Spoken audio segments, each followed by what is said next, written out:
Hello everyone, welcome to our channel जहाँ पे हम फ्री इनिशिएटिव से अपना यूपीएससी की तैयारी और बाकी आपके एग्ज़ाम्स की तैयारी करवा रहे हैं। तो हम आपसे एक निवेदन करते हैं कि प्लीज़ हमारे चैनल को शेयर कीजिए और सब्सक्राइब कीजिए ताकि हम ज़्यादा से ज़्यादा हमें मोटिवेशन मिले कि हम बेहतर कंटेंट और अच्छी आपकी जो सिलेबस के अकॉर्डिंग टॉपिक्स हैं वो लेके आएँ। ओके, तो लेट्स स्टार्ट। आज हम क्या पढ़ेंगे, बर्निंग टॉपिक क्या बन रहा है। आपको पता होगा कि जो ब्रिटेन है उनके नए प्रधानमंत्री बने हैं, जो आप देख भी सकते हैं यहाँ पे जिनकी फ़ोटो डिस्प्ले हो रही है। कौन है वो? ऋषि सुनाक।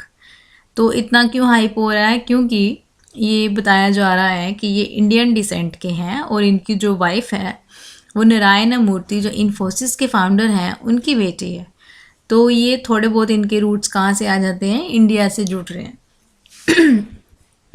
Let's start. तो इसमें हमें क्या है देखना है, हमें देखना है कि सिमिलैरिटीज़ क्या हैं दोनों इलेक्टोरल सिस्टम में, इंडिया के भी और ब्रिटेन के भी, और डिससिमिलैरिटीज़ क्या हैं। ये आपके पेपर में भी है, जीएस पेपर 2 में, जहाँ पे पॉलिटी एंड गवर्नेंस का पार्ट आता है। तो वहाँ पे आपके एक्सप्लिसिटली मेंशन किया हुआ है सिलेबस में कि हमें देखनी है, कंपैरेटिव एनालिसिस करना है डिफरेंट नेशंस का इंडिया के साथ, उनके इलेक्टोरल सिस्टम या उनका पूरा ओवरऑल इलेक्शन सिस्टम। तो लेट्स स्टार्ट। क्या सिमिलैरिटीज़ है दोनों में? एक तो है ना मेथड ऑफ इलेक्शन क्या है, first pass the post method. क्या होगा इसमें? आपको पता ही होगा, हमारे इलेक्शंस यहाँ पे होता है कि जिसको भी ज़्यादा मेजोरिटी मिलती है ना, अगर कुछ कैंडिडेट्स होंगे तो जो मेजोरिटी जीत जाएगा तो वो फिट हो जाएगा पोस्ट के लिए। ठीक है, तो समझ लीजिए 4 हैं, 2 को नहीं मिली है, 2 को मिली है, तो वो जो 2 होंगे उन दोनों में आपस में इलेक्शन होएगा। ठीक है, उनका वोट आगे दे दिया जाता है। और दूसरा क्या आ गया? Westminster model. ठीक है, दोनों में सेम है।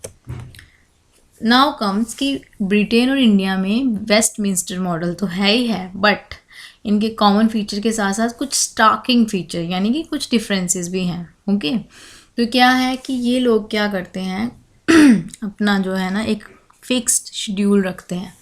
इंडिया में क्या होता है, इलेक्शन एक हफ्ते से शुरू होना, मतलब उनका स्पैन जो है 1 हफ्ते से शुरू हो जाता है, और डेट्स जो हैं वो फिक्स कौन करता है? Election commission of India.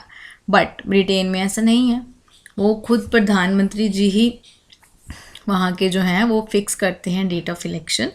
और वहाँ पे एक नया है कि 2011 से क्या हो रहा है कि जो इलेक्शंस है ना, हर 5 साल में जो होते हैं वो कौन सी डेट को होते हैं? 7 मई को। ओके जी। सेकंड स्टार्किंग डिफरेंस क्या है? Size of electorates. मतलब क्या है कि ब्रिटेन की जो साइज़ है ना, वो हमारे जो स्टेट है ना इंडिया की, राजस्थान, बिल्कुल उतनी है बस, पर उनकी स्ट्रेंथ कितनी है? 650 MP।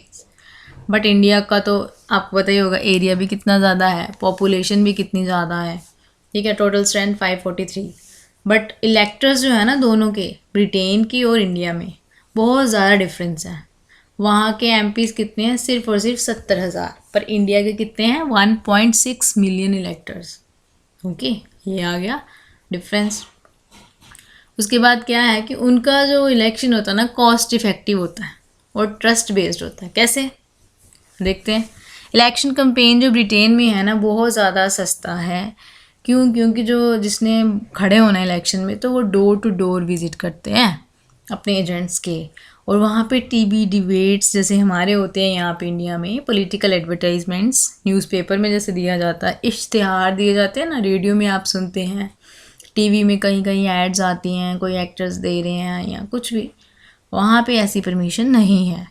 तो उसमें क्या होएगा, पेड न्यूज़ का कोई भी वहाँ पे उन्होंने सोर्स नहीं रखा है। बट इंडिया में तो बहुत ज़्यादा है ना।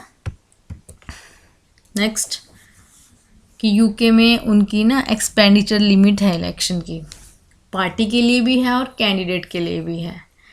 ओके, खर्चा इलेक्शंस के लिए जितना भी खर्चा है वहाँ पे क्या है, पार्टी के लिए भी होता है लिमिट और कैंडिडेट्स के लिए भी। बट इंडिया में जी क्या है, रिप्रेजेंटेशन ऑफ पीपल एक्ट जब हमने 1951 में पढ़ा तो उसमें क्या था, इन्होंने सिर्फ कैंडिडेट के लिए ना लिमिट रखी है, पार्टी के लिए कोई लिमिट नहीं रखी है। Okay, and the most spectacular feature क्या है इलेक्शन का यूके में? Security personnels. वहाँ पे सिक्योरिटी पर्सनल्स इन्वॉल्व ही नहीं होते हैं, है ना। हैरानी की बात।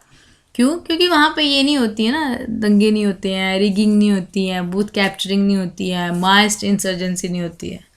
बट इंडिया में तो आपको पता ही होगा, एक जगह इलेक्शन होते हैं तो 1000 जगह दंगे हो जाते हैं, है ना। तो वहाँ पे तो ह्यूज सिक्योरिटी पर्सनल्स चाहिए होते हैं। आप खुद भी जब वोट डालने जाते हैं, आपने देखा होगा कितनी सिक्योरिटी होती है वहाँ पे।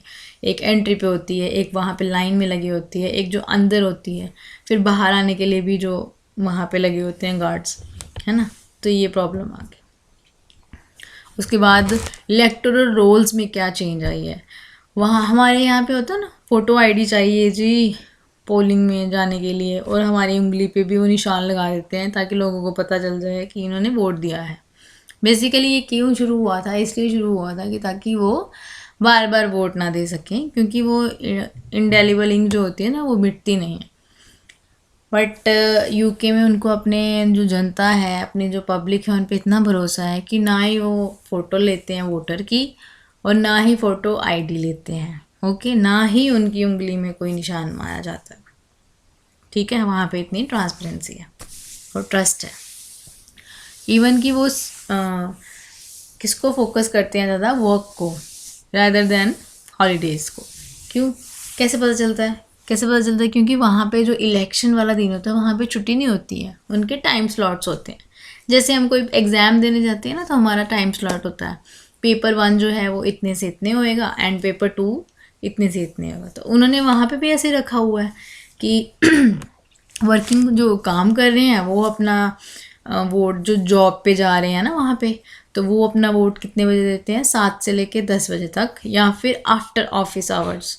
बट जो काम नहीं कर रहे हैं और जो बुज़ुर्ग लोग हैं वहाँ के, वो 10 से 5 में कभी भी दे सकते हैं वोट। ठीक है ना। ये अच्छा वहाँ का सिस्टम कितना नीट एंड क्लीन है और प्रॉपर अरेंज्ड वे में है। बाकी हम क्या बोल सकते हैं कि कंक्लूजन यही है कि बोथ नेशन की जो इलेक्शन के फीचर्स हैं, जैसे जैसे उनकी ग्रोथ होती गई वैसे वैसे वो एवॉल्व होते गए। ठीक है, बट ये है कि इंडिया को ज़रूरत है कुछ ना कुछ वहाँ से पॉजिटिव चीज़ें लेने की, जैसे कि पेड न्यूज़ हो गया, या सीलिंग लिमिट होगी, जो कैंडिडेट तो है ही है, एज वेल एज पार्टी के लिए। ओके, तो that's all for today. Thank you.